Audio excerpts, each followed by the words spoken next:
2025 பொங்கல் தினத்தன்று தமிழ் திரைத்துறையில் களை கட்டவிருக்கிறது. 9ஆம் தேதி ஜனநாயகன் படமும் 10ஆம் தேதி பராசக்தி படமும் போதவுள்ளது.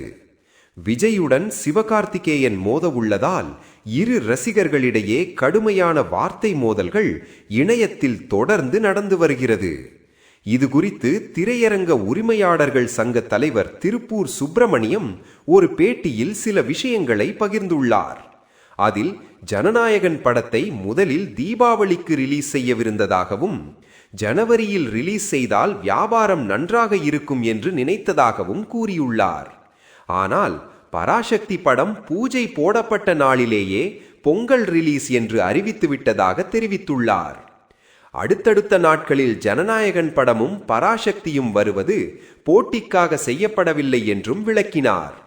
பராசக்தியை பொறுத்தவரை 14ஆம் தேதி ரிலீஸ் செய்தால் 6 முதல் 7 நாட்கள் கேப் இருக்கும் என்று நாங்கள் அவர்களிடம் கூறினோம் என்றும், ஜனநாயகன் பெரிய ஹிட்டாகும் என்பதால் 2 வாரங்கள் அந்த படத்தையே திரையிட திட்டமிட்டுள்ளோம், நீங்கள் 26ஆம் தேதி வரலாம் என்று சொன்னதாகவும் தெரிவித்துள்ளார்.